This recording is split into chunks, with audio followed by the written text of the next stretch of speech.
السلام عليكم ورحمة الله وبركاته. إن الحمد لله نحمده ونستعينه ونستغفره ونعوذ بالله من شرور أنفسنا ومن سيئات أعمالنا من يهده الله ومن يضلل فلا هادي له وأشهد أن لا إله إلا الله وأشهد أن محمدا عبده ورسوله أما بعد. வானங்களையும் பூமியும் தக்க காரணத்துடன் 6 நாட்களில் படைத்த அழகுற ஆட்சி புரிகின்ற ஏக இறைவனுக்கே புகழ் அனைத்தும் என்று போற்றி புகழ்ந்தவனாகவும், மேலும் வார்த்தைகளில் சிறந்தது அல்லாஹ்வுடைய வார்த்தையாகும், வழிகாட்டுதலில் சிறந்தது எம்பெருமானார் நபிகள் நாயகம் ஸல்லல்லாஹு அலைஹி வஸல்லம் அவர்களுடைய வழிகாட்டுதலாகும். மார்க்கத்தின் பெயரால் புதிதாக உண்டாக்கிய ஒவ்வொன்றும் அனாச்சாரமாகும். ஒவ்வொரு அனாச்சாரமும் வழிகேடாகும். ஒவ்வொரு வழிகேடும் நரகத்திற்கு இட்டு செல்லும் என்று எம்பெருமானார் நபிகள் நாயகம் ஸல்லல்லாஹு அலைஹி வஸல்லம் அவர்கள் மக்களுக்கு எச்சரித்தவர்களாக தனது உரையை ஆரம்பம் செய்வார்கள். அதுபோல் உங்களுக்கும் எனக்கும் எச்சரித்தவனாக எனது இந்த ஜும்மா உரையை ஆரம்பம் செய்கின்றேன். எல்லாம் அல்ல அல்லாஹ்வின் நல்லடியார்களே, சகோதர சகோதரிகளே, மனித சமுதாயத்துக்கு நேர்வழி காட்ட வேண்டும் என்பதற்காக அல்லாஹ் இந்த புனிதமிக்க திருக்குரானை மனித சமுதாயத்துக்கு அருளி, அந்த அருளப்பெற்ற அந்த திருக்குரானுக்கு நன்றி செலுத்த வேண்டும் என்பதற்காக அருளப்பட்ட அந்த திருக்குரானுடைய வேத வரிகளுக்கு அல்லாஹ் எவ்வாறு இந்த மனிதனுக்கு வழிகாட்டியிருக்கின்றானோ அந்த அருளப்பட்ட அல்லாஹ்வுக்கு நன்றி செலுத்த வேண்டும் என்பதற்காக இந்த ரமலான் மாதத்தில் நமக்கு நோன்பை கடமையாக்கியிருக்கின்றான்.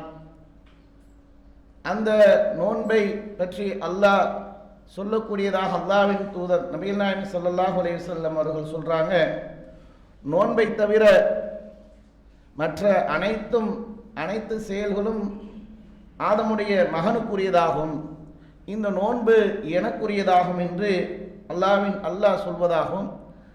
அதற்கான நற்பலன்களை நானே வழங்கக்கூடியவனாக இருக்கின்றேன், நானே அதற்கான கூலியை வழங்குவேன் என்று அல்லாஹ் கூறியதாக அல்லாஹ்வின் தூதர் நபிகள் நாயகம் ஸல்லல்லாஹு அலைஹி வஸல்லம் அவர்கள் நமக்கு அறிவிக்கின்றார். அறிவிக்கப்பட்ட இந்த செய்தி அல்லாஹ்வின் தூதர் அவர்கள் எவ்வாறு இந்த ரமலான் மாதம் வந்துவிட்டால் அவர்கள் செயல்படுவார்கள் என்பதையும் நம்ம பார்க்கின்றோம். அல்லாஹ்வின் தூதர் அவர்கள் சூறாவளி எப்படி சுழன்று செயல்படுமோ அதுபோன்று அல்லாஹ்வின் தூதர் அவர்கள் இந்த ரமலான் மாதத்தை அடைந்தால் நல்ல காரியங்கள் செய்வதிலையும் தர்மங்கள் செய்வதிலையும் ஈடுபடுவார்கள் என்று பார்க்கின்றோம். அதுபோன்ற ஒரு நற்காரியங்களை நாம் செய்ய வேண்டும் என்பதற்காகத்தான் போன மாதம் முதல் கொண்டு நம்ம மக்களிடத்தில் இருக்கக்கூடிய ஆர்வமெல்லாம் நாட்களை எண்ணிக்கொண்டு இந்த ரமலான் மாதம் எப்போது வரும் என்று அதை பேராவலோடு எதிர்பார்த்து காத்து கொண்டிருந்தோம். அப்படி காத்து கொண்டு ஒவ்வொரு நாட்களையும் நாம் எண்ணிக்கொண்டு இருந்த சமயத்தில் பிறையை கண்டவுடன் பெரிய ஒரு ஆரவாரத்தோடு ஒரு மகிழ்ச்சியோடு இந்த ரமலானை நாம் அடைந்து இப்போது இந்த ரமலான் மாதத்தில் அல்லாஹ்வுடைய மிகப்பெரிய அன்பையும் அருளையும் பெற வேண்டும் என்பதற்காக அல்லாஹ் நமக்கு விதியாக்கி இருக்கக்கூடிய அந்த நோன்பை பகலெல்லாம் பசித்திருந்து தாகித்திருந்து அல்லாஹ்விற்காக நோன்பை நோற்று அல்லாஹ்வுக்கு நன்றி செலுத்த வேண்டும் என்பதற்காக அல்லாஹ்வுக்கு தொழுகையை நிறைவேற்றிவிட்டவர்களாகவும் இந்த ஜும்மாவிலே நாம் குழும்பி இருக்கிறோம் என்றால், இந்த ரமலான் மாதத்தில் பல்வேறு சிறப்பு அம்சங்கள் நமக்கு அமல்கள் கற்றுக் கொடுத்திருந்தாலும் அதில் இன்னும் கூடுதலாக நம்ம கவனம் செலுத்தி செய்யக்கூடிய ஒன்றில் தர்மத்தை பற்றியான ஒரு நிகழ்வு இந்த ரமலான் மாதம் வந்துவிட்டால் அதிகமாக மக்களிடத்தில் இருக்கக்கூடியது என்ன இருக்கும் அப்படின்னு சொன்னால், எவ்வாறு அமல்கள் செய்கின்றோமோ, எவ்வாறு அமல்கள் மூலமாக நம்ம தொழுகை, நோன்பு இந்த மாதிரியான பல உபரியான வணக்க வழிபாடுகளில் ஈடுபட்டு அல்லாஹ்வுடைய அருளை பெறுவதற்கு முயற்சி செய்வோமோ, அதுபோல இந்த தான தர்மங்களை, ஜகாத்துகளை கொடுப்பதற்கும் மக்களிடத்தில் ஆர்வம் அதிகமாக இருக்கும். ஏனென்றால் அல்லாஹ்வின் தூதர் அவ்வாறு நம்மளுக்கு ஆர்வமூட்டி இருக்கின்றார். அவ்வாறு அல்லாஹ்வின் தூதர் அவர்கள் செய்திருக்கிறார். அல்லாஹ்வின் தூதரிடத்தில் பாடம் பெற்ற சஹாபாக்கள் அவ்வாறு ஈடுபட்டு இருக்கின்றார்கள். அப்போ அப்படி இருக்கக்கூடிய அந்த தர்மம் என்பது எவ்வாறு இருக்கும் என்பதற்காக அல்லாஹ் வந்து திருமறை குர்ஆனில் சொல்லக்கூடியதாக பன்மடங்காக பெருகக்கூடியதாக இருக்கு. இந்த தர்மத்தை பற்றி சொல்லும்போது அதற்கான பல சிறப்புகள் இருக்கு, அதற்காக பல நன்மைகள் ஏராளமாக இருக்கக்கூடியதாக இருக்கு. நம்மளுக்கு வழங்கி இருக்கக்கூடிய இந்த மார்க்கம் அவ்வாறு வழங்கியிருக்கிறது. அல்லாஹ்வுடைய பாதையில் தர்மம் நமது செல்வங்களை செலவிடற்கு எடுத்துக்காட்டு ஒரு விதையை அல்லாஹ் சொல்றான். விதை வித்தை போன்றது, அது 7 கதிர்களை விளைவிக்கின்றது. ஒவ்வொரு கதிர்களிலும் 100 வித்துக்கள் உள்ளன. அல்லாஹ் தன் நாடியோருக்கு பன்மடங்காக இப்படி கொடுக்கின்றான் என்று அல்லாஹ் விசாலமானவன் என்று அல்லாஹ் 2வது அத்தியாயத்தில் 261வது வசனத்தில் சொல்லி காட்டுறான். அப்படிப்பட்ட இந்த மாதங்களில் நாம் செய்கின்றோம் என்றால் நம்ம கொடுப்பது ஒன்றாக இருக்கும். நம்ம ஒரு 100 ரூபாய் கொடுக்கிறோன்றது நம்முடைய மனித கணக்கில் எவ்வாறு இருக்கும் என்றால் ஒரு சொற்பமானதாகத்தான் இருக்கும். ஆனால் அல்லாஹ் எப்படிப்பட்டதாக மாற்றுவான் என்றால் அதை பன்மடங்காக பெருக்கி கொடுப்பான். அதுலேயும் குறிப்பாக இந்த ரமலான் மாதத்தில் நாம் செய்கின்ற அந்த இக்லாஸோடு அல்லாஹ்வுக்காக என்று எந்த ஒரு நற்காரியத்தை செய்தாலும் அதிலே அல்லாஹ் நம்மளுக்கு அதுக்குண்டான நல்ல ஒரு மதிப்போடு அதை பெற்றுக்கொண்டு அல்லாஹ் அதற்கான கூலியை வழங்குவான் என்பதை உணர்ந்து கொண்டக்கூடியவர்களாக இருக்கணும். அப்ப இன்னைக்கு தான தர்மங்கள் செய்வது அவ்வளோ சிறந்த ஒன்றாக இருக்கு. தர்மத்தை பற்றி அல்லாஹ் விடுத்தான் பன்மடங்காக பெருக்கி கொடுப்பான் என்று சொல்றான் என்றால் இதுல நம்ம ஆர்வம் உள்ளவர்களாக இருக்கணும். ஏன்? அல்லாஹ்வின் தூதர் சொல்றாங்க, நாளை நரக நெருப்பிலிருந்து காக்கக்கூடிய கேடயமாக இருக்கும் என்று அல்லாஹ்வின் தூதர் சொல்லி காட்டுறாங்க. இந்த தர்மத்தை பற்றி மார்க்கம் எந்த அளவுக்கு நமக்கு சிறப்புகளை சொல்லி கொடுத்திருக்கு, எந்த அளவுக்கு சிலாகித்து சொல்லப்பட்டிருக்கு என்றால் இன்னைக்கு மனிதர்கள் எந்த ஒரு மனிதர்களும் தவறுக்கு அப்பாற்பட்டவர்களாக இருக்க மாட்டாங்க. தவறுகள் செய்யக்கூடியவர்களாகத்தான் இருப்பாங்க. சிறிய பாவங்கள் செய்வாங்க, பெரும் பாவங்கள் செய்வாங்க. இப்படி பாவத்திற்கு உட்பட்டவர்கள் தான் மனிதர்கள். இது குறித்து நாளை அல்லாஹ்விடத்தில் நம்ம விசாரணைக்கு உட்படுத்தப்படுவோமே, இதற்காக நாளை அல்லாஹ்விடத்தில் தண்டிக்கப்படுவோமே என்ற எண்ணம் நம்மளிடத்தில் இருக்குமே. ஆனால் அல்லாஹ் நமக்கு இதற்காக விசாரணை நாளில் நம்மளுக்கு தண்டனையாக நரகத்தை கொடுத்து விட்டால் என்ன ஆகுமோ என்று அச்சப்படக்கூடியவர்களாக இருந்தால் அதில் இருந்து நம்ம காக்கக்கூடிய கேடயம் என்று அல்லாஹ்வின் தூதர் சொல்றாங்க. மறுமையில அல்லாஹ் வந்து ஒவ்வொரு மனிதர்களிடத்திலும் பேசுவான். அப்படி பேசும்போது அவனுக்கு எந்த மொழிபெயர்ப்பாளரும் தேவையில்லை. இன்னைக்கு மொழியை வைத்துக் கொண்டு அரசியல் செய்யறாங்களே, இப்படி மொழியை வச்சுட்டு இந்த மொழி தெரிஞ்சாதான் அந்த ஊருக்கு போக முடியும், அந்த மொழி தெரிஞ்சாதான் இந்த ஊருக்கு வந்து பிழைக்க முடியும் என்று இன்னைக்கு மொழியை வைத்துக் கொண்டு ஒரு அரசியல் நாடகம் நடக்க இது இந்த உலகத்துல தான். ஒருத்தனுக்கு இந்த மொழி தெரியும், அவனுக்கு இந்த மொழி தெரியும். ஆனால் மறுமையில அல்லாஹ் எந்த மொழி உள்ளவனாக இருந்தாலும் சரி, எப்படிப்பட்ட பேசக்கூடியவனாக இருந்தாலும் அவனுடைய மொழியில் அல்லாஹ் அவரிடத்துல பேசுவான். அப்படி பேசக்கூடிய அந்த நேரத்தில் அவர்களுக்கு மொழிபெயர்ப்பாளர்கள் தேவையில்லை. அவர்களுக்கு வந்து எடுத்து சொல்லக்கூடிய மொழிபெயர்ப்பாளர் அவசியம் இல்லை. அப்போது நீங்கள் வலப்பக்கம் பார்ப்பீர்கள், அப்போது நீங்க வலப்பக்கம் பார்ப்பீங்க. அப்படி பார்த்தால் நீங்கள் முன்னாடி செய்திருந்த நற்காரியங்கள் இருக்கும். அப்போது நீங்க முன்பு செய்து அனுப்பிய நற்செயல்களை நீங்கள் பார்ப்பீர்கள். இடது பக்கம் பார்ப்பீர்கள், இடது பக்கம் பார்த்தால் நீங்கள் செய்த அந்த செயல்களை நீங்கள் பார்ப்பீங்க, உங்களுக்கு முன்பாக இருக்கும். அதே மாதிரி உங்களுக்கு முகத்துக்கு முன்னால் பார்ப்பீங்க. முகத்துக்கு முன்னால் பார்த்தால் நரக நெருப்பை நீங்கள் காண முடியும், பார்ப்பீர்கள். அப்படிப்பட்ட ஒரு நாளுக்கு நீங்கள் அஞ்சிக் கொண்டு அந்த நாளை நீங்கள் அடைவதற்கு முன்பாக நரக நெருப்பை விட்டு நீங்கள் பாதுகாப்பு பெற வேண்டும் என்றால் நீங்கள் சிறு பேரித்தம்பழம் துண்டையேனும் கொடுத்து நரக நெருப்பிலிருந்து பாதுகாத்துக் கொள்ளுங்க என்று அல்லாஹ்வின் தூதர் அவர்கள் இந்த விஷயத்தை சொல்றார்கள் என்றார். ஒரு சிறிய பேரித்தம்பழம் தான், சிறிய பேரித்தம்பழம் துண்டையேனும் நீங்கள் என்ன வேணும், தர்மம் செய்துவிட்டு நீங்கள் நரக நெருப்பிலிருந்து பாதுகாத்துக் கொள்ளுங்கள் என்று அல்லாஹ்வின் தூதர்கள் சொல்றாங்க. சொன்னா ஒரு நரக நெருப்பிலிருந்து நம்மை காக்கக்கூடிய கேடயமாக இருக்கு. போர்க்களங்கள்ல போய் எப்படி ஒரு போர் வீரன் வந்து அவனை தாக்கக்கூடிய எதிர்வரக்கூடிய ஒரு அம்புகளுக்கும் குண்டுகளுக்கும் மத்தியில அவன் தடுக்கக்கூடிய ஒரு கேடயத்தை வைத்து தற்காத்துக் கொள்வானோ அதுபோல இந்த நரக நெருப்பிலிருந்து பாதுகாக்கக்கூடிய கேடயம் என்று அல்லாஹ்வின் தூதர்கள் சொல்றாங்க. நீங்கள் தர்மம் செய்து கொள்ளுங்க. அப்படி தர்மம் செய்வதாக இருந்தால் அற்பத்திலும் அற்பமாக நீ என்ன நினைப்போம், ஒரு சிறிய பேரித்தம்பழத்தையாவது நீங்க தர்மம் செய்யுங்க, அற்பமான பொருள் அதையாவது நீங்கள் தர்மம் செய்து விட்டு நீங்கள் என்ன செய்யணும், நரக நெருப்பிலிருந்து பாதுகாத்துக் கொள்ளுங்க. ஏன் அல்லாஹ்விடத்துல சிறியதோ பெரியதோ அளவுகோல்லாம் கிடையாது. அல்லாஹ் சின்ன அளவுல கொடுத்தான், பெரிய அளவுல கொடுத்தான், மனிதர்கள்ட்ட மட்டும்தான். மனிதர்கள்ட்ட தான் கணக்கு பார்ப்பார்கள். அவர்கள் குறைவாக கொடுத்திருக்காங்க, இவர்கள் நிறைவாக கொடுத்திருக்காங்க, அதிகமாக கொடுத்திருக்காங்க என்ற அளவுகளை வைத்து ஆட்களை எடை போடக்கூடியவர்களாக, மதிப்பு செய்யக்கூடியவர்களாக, மதிப்பீடு செய்யக்கூடியவர்களாக இருப்பது யாரிடத்தில் என்றால் மனிதர்களிடத்தில் தான். ஆனா மாறாக அல்லாஹ்விடத்துல அந்த மாதிரியான அளவுகளை வைத்து எல்லாம் மதிப்பீடு செய்ய மாட்டான். ஆனால் அந்த உள்ளத்தை பார்ப்பான். எதற்காக தர்மம் செய்திருக்க, 4 பேர் என்ன புகழ வேண்டும் என்பதற்காக செய்தியா, புகழ கொடுத்துருவான். 4 பேர் பாராட்ட வேண்டும் என்று செய்தியா, உலகத்தில் பாராட்ட செய்து விடுவான். மாறாக எனக்காக என்னுடைய பாதையில் அல்லாஹ்விடத்தில் என்னிடத்தில் நீ நன்மை எதிர்பார்த்து நீ தர்மம் செய்தாயா, அதை உனக்கு பன்மடங்காக நான் பெருக்கி தருவேன், பன்மடங்காக கொடுப்பேன் என்று அல்லாஹ்விடத்திலேயே அளவு நன்மை செய்தான் சரி, மிஸ்கால தர்ரத்தின் ஹைரேயரா மிஸ்கால தர்ரத்தின் ஷர்ரேயரா, அளவு நன்மை செய்திருந்தால் அதை காண்பீர், அளவு தீமை செய்திருந்தால் அதை காண்பீர். அல்லாஹ்விடத்தில் எந்த ஒரு நற்காரியும் வீணாக, அல்லாஹ்விடத்தில் நம்ம சின்ன அற்பமான காரியம் நம்ம நினைத்துக் கொள்ளலாம், அல்லாஹ்விடத்தில் அது வீண் போகாது. அதே மாதிரி தீமை செய்திருந்தாலும் அதற்கு குறித்து விசாரணை இல்லாமல், அதற்கு தண்டனை இல்லாமல் அல்லாஹ் அனுப்ப மாட்டான். நிச்சயமாக அதற்குண்டான பிரதிபலனை அல்லாஹ் நாளைக்கு மறுமையில கொடுப்பான். அல்லாஹ்விடத்தில் வீணாகாது. நம்ம என்ன அளவுகோல் என்பது மனிதர்களிடத்தில் அப்படி அளவுகோல் வைக்க தேவை. அல்லாஹ்வுக்காக என்று செய்யக்கூடிய அந்த சமயத்தில் நமக்காக இந்த மாதிரியான ஒரு நன்மையை பெறக்கூடியவர்களாக இருக்க முடியும்.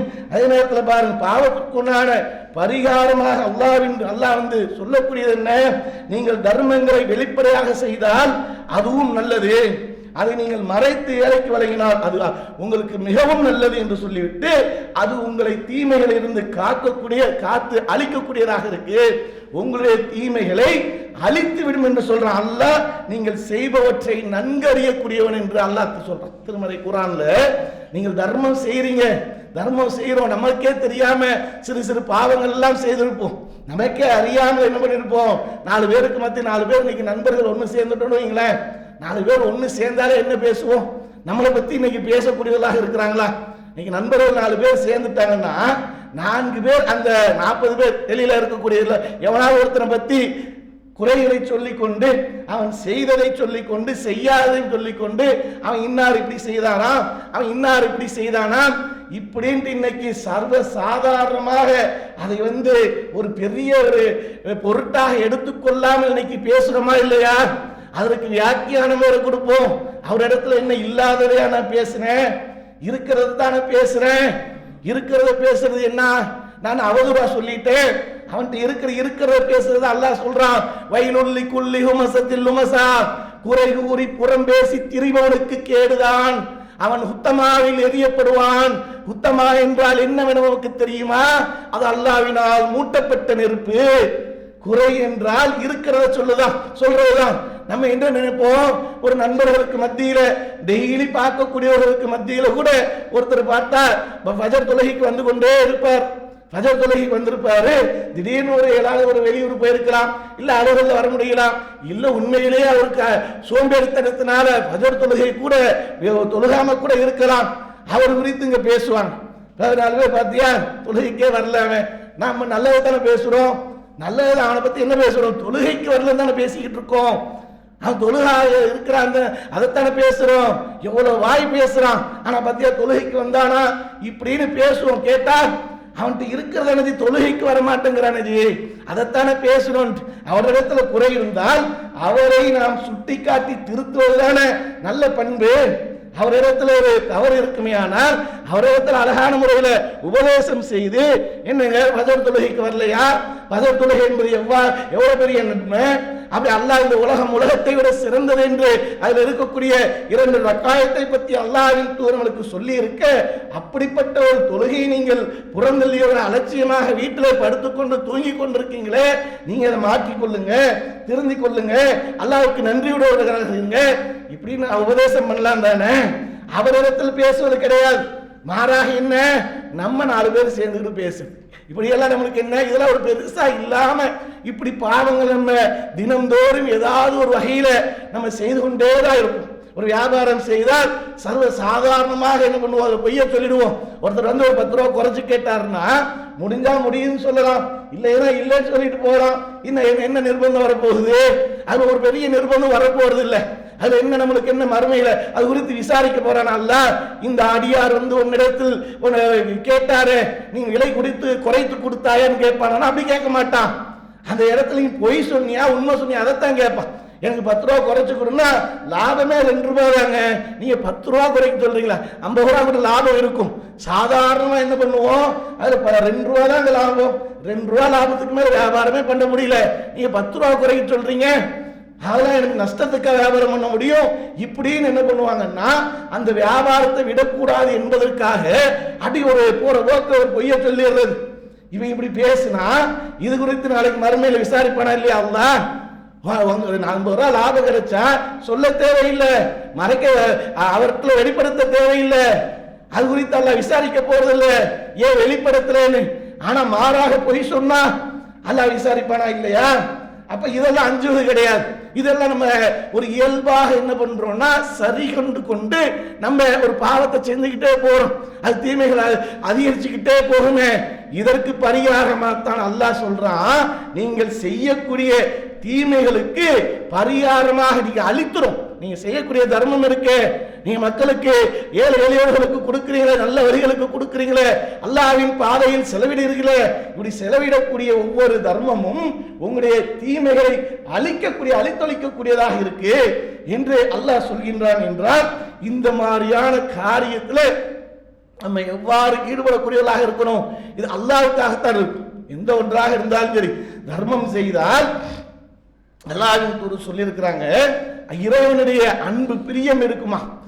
அதுல பாத்தீங்கன்னா முஆத் பின் ஜபல் ரலியல்லாஹு அன்ஹு அறிவிக்கக்கூடிய செய்தியில முஆத் பின் ஜபல் ரலியல்லாஹு அன்ஹு இருக்கக்கூடிய சபையில ஒரு நபர் வந்து சொல்றார், என்ன சொல்றாருன்னா, நான் அல்லாஹ் மீது சத்தியமாக உங்களை நான் நேசிக்கிறேன், உங்களை நான் ரொம்ப நேசிக்கிறேன் என்ற ஒரு இடத்துல வந்து சொல்றாங்க.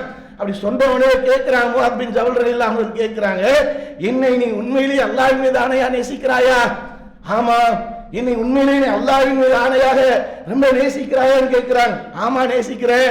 திரும்ப 3வது முறையும் கேட்கிறாங்க, அல்லாஹ்வின் மீது ஆணையாக என்னை நீ ரொம்ப நேசிக்கிறாயா அப்படின்னு கேட்கிறாங்க. ஆமா நிச்சயமாக உங்களை நான் நேசிக்கிறேன் என்று சொல்லிவிட்டு சொன்ன உடனே அவரை வந்து ஒரு இடத்துல இருக்கக்கூடிய துணியை வைத்து ரொம்ப அருகாமையில் கொண்டு வந்து வைத்து விட்டு அவரிடத்துல, நான் இந்த இடத்துல உனக்கு ஒரு நற்செய்தியை சொல்றேன், நபிகள் நாயகம் ஸல்லல்லாஹு அலைஹி வஸல்லம் அவர்களிடத்திலிருந்து நான் செவியுற்ற ஒரு செய்தியை சொல்லுறேன்.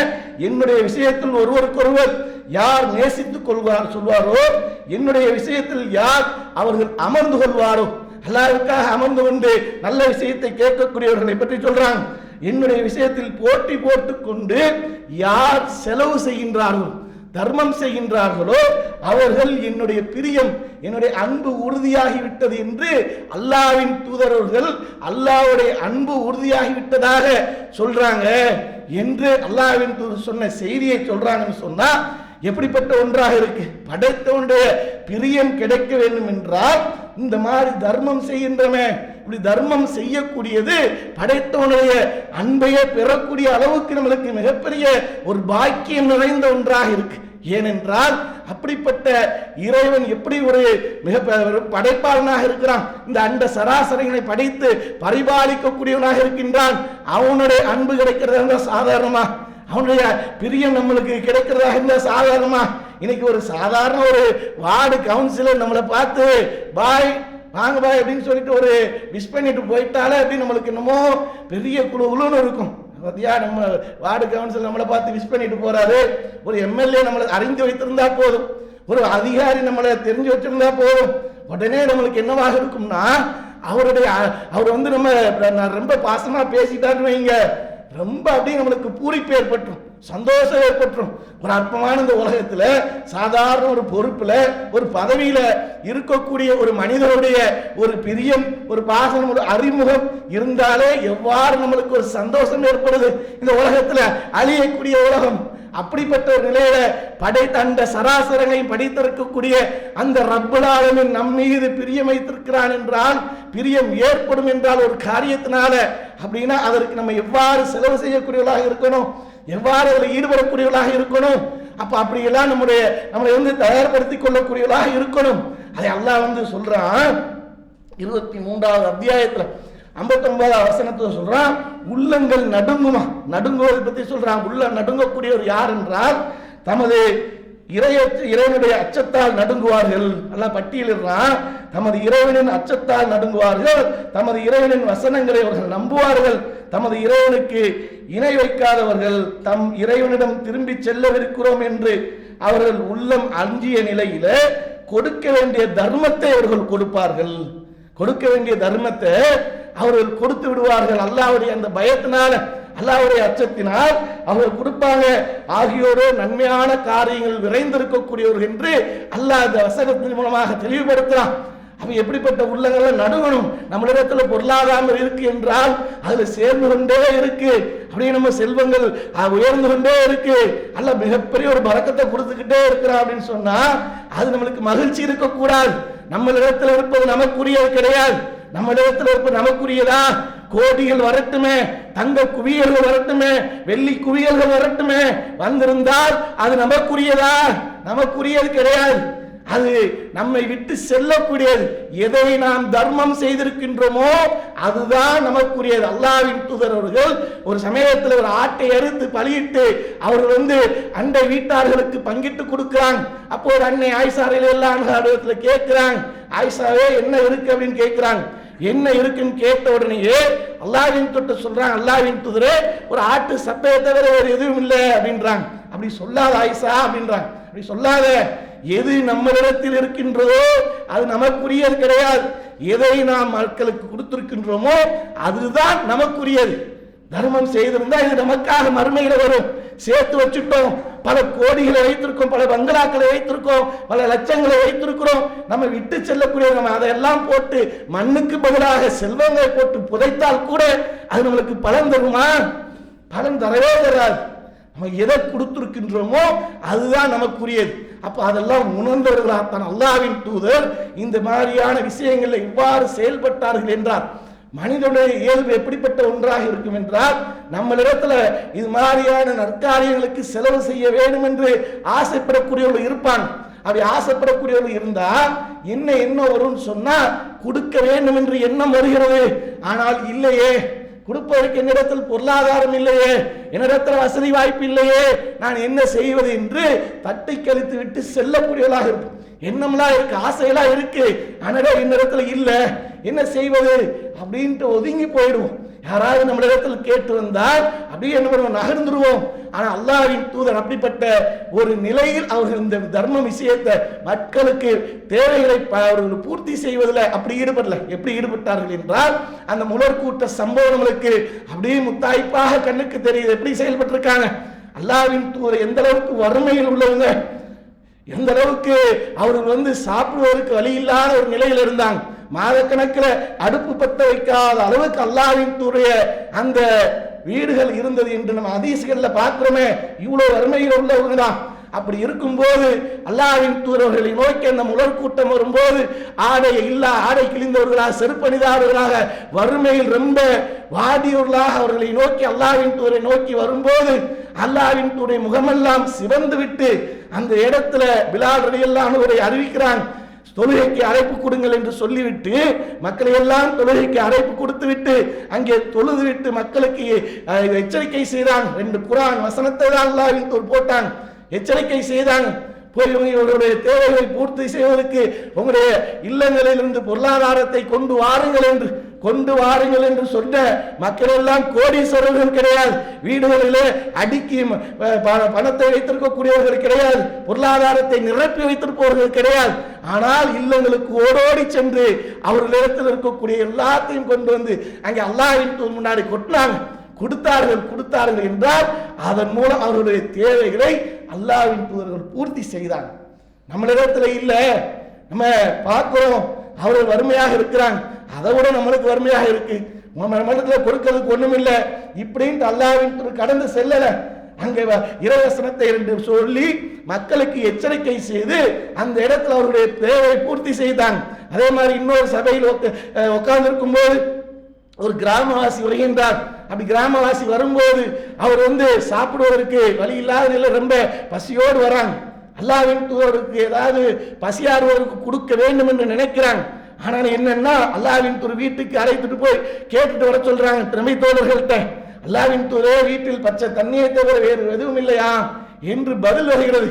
பதில் வந்தா நம்மளை மாதிரியானவர்கள் என்ன செய்வோம், அது ஒன்றும் இல்லைங்க, கேட்டுட்டு வந்தேன், வீட்டில் ஒன்றும் இல்லை, போயிட்டு வாங்க அப்படின்னு அனுப்பு. அப்படித்தானே மனிதனுடைய இயல்பு இதுதான். ஆனால் அல்லாஹ்வின் தூதர் அந்த இடத்துல அவருடைய தேவையை பூர்த்தி செய்யணும், அதன் மூலம் நாமும் நன்மையை பெறும், அந்த நன்மையை நாமும் அடைந்து கொள்ள வேண்டும் என்பதற்காக சஹாபாக்கள் இருக்கக்கூடிய சபையில இவருக்காக இன்று உணவுக்கு பொறுப்பேற்றுக் கொள்ளக்கூடியவர் யார் என்று கேட்ட உடனே அங்கே போட்டி போட்டுக் கொண்டு நபித்தோழர்கள் அபூதல்ஹா ரலியல்லாஹு அன்ஹு கையை உயர்த்துறாங்க, அல்லாஹ்வின் தூதரே நான் பொறுப்பேற்றுக் கொள்கிறேன் என்று அவர்களை சொல்லிவிட்டு வீட்டுக்கு அழைத்து அவருடைய உணவு கொடுத்து அவர்களுக்கு பசியாறுவதற்கு கொடுத்தாங்க.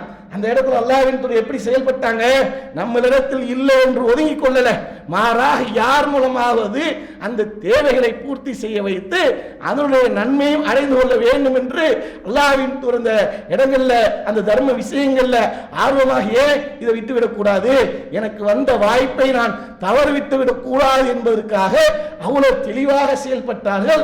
அது போன்ற ஒரு சிறப்பு வாய்ந்த ஒன்றுதான் தர்மம். நாளைக்கு மறுமையில மிகப்பெரிய ஒரு நன்மைகளை கொடுக்கக்கூடிய ஒன்றாக இருக்கு.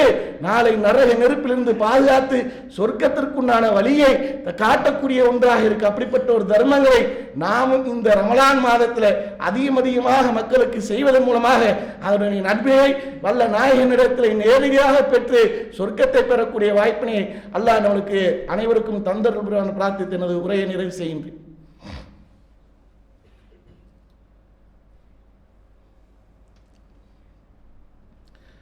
அஸ்ஸலாமு அலைக்கும் வரஹ்மத்துல்லாஹி வபரகாத்துஹு.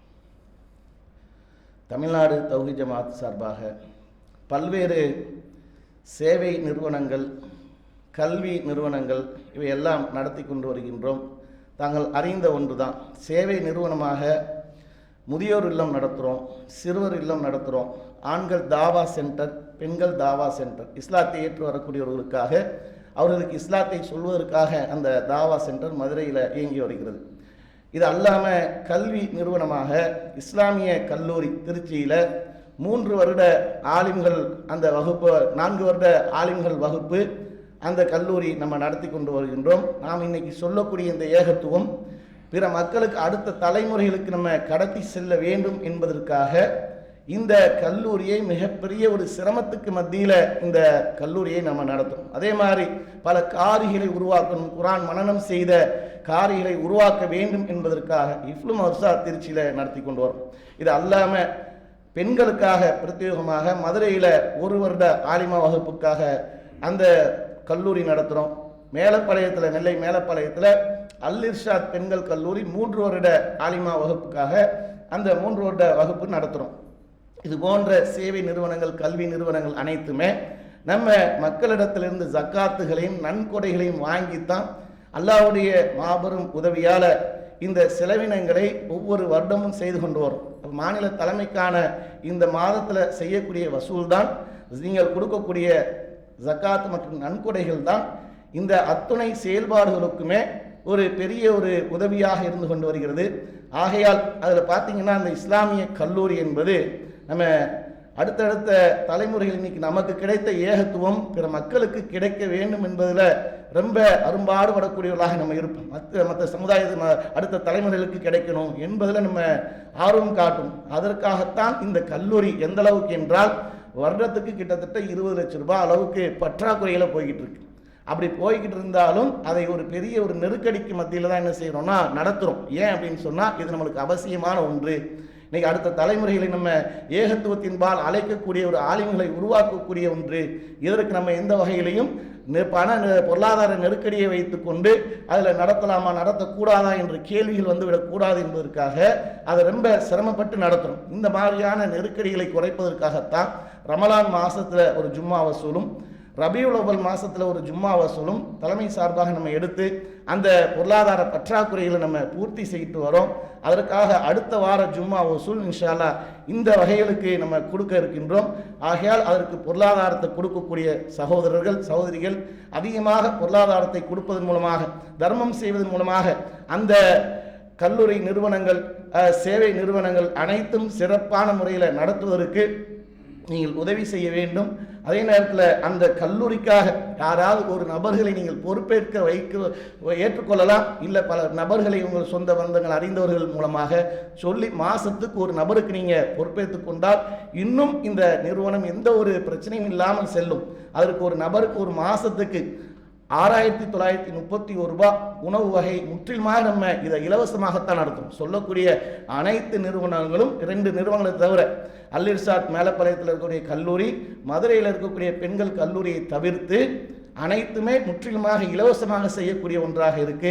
ஒவ்வொன்றுக்கும் ஒவ்வொரு வசூல் நம்ம செய்து கொண்டிருக்கிறோம். அதில் இஸ்லாமிய கல்லூரி ரொம்ப நிதி நெருக்கடிக்குள்ளாக இருக்கக்கூடிய ஒன்றாக இருக்கு. ஆகையால் நீங்கள் ஒரு மாதத்துக்கு ஒரு நபருக்கு உங்களால் இயன்றால் பொறுப்பேற்றுக் கொள்ளலாம். இல்லை உங்களுக்கு அறிந்தவர்கள் எப்படி அல்லாஹ்வின் தூதரவர்கள் நம்மளிடத்தில் இல்லை என்று நகர்ந்து செல்லாமல் யார் மூலமாகவது அந்த பயனடைய செய்வது மூலமாக அந்த நன்மையை அடைந்து கொண்டார்களோ அதுபோல நம்மை சுற்றி இருக்கக்கூடிய நண்பர்கள் மட்டத்தில் சொந்த பந்தங்கள் மட்டத்தில் இதை எடுத்து சொல்லி ஒரு மாதத்துக்கு நீங்கள் பொறுப்பேற்றுக் கொள்ளுங்க அப்படின்னு சொன்னால் நம்ம பகுதியிலேயே கிட்டத்தட்ட ஒரு 100 மாதத்துக்குண்டான அளவுக்கு நம்ம அந்த சந்தாக்களை பிடித்து விடலாம். அதனால் உதவி செய்வதன் மூலமாக இந்த நிறுவனம் அடுத்தடுத்த கட்டத்துக்கு நம்ம கொண்டு போய் சேர்ப்பதற்கு பெரிய உதவியாக இருக்கும். அந்த உதவியை நீங்கள் செய்வீர்கள் என்றால் அல்லாஹ்விடத்தில் நன்மையை எதிர்பார்த்து செய்தீர்கள் என்றால் அல்லாஹ் நிச்சயமாக நம்மளுக்கு அதற்கு நன்மையை கொடுக்கக்கூடியவனாக இருக்கின்றான்.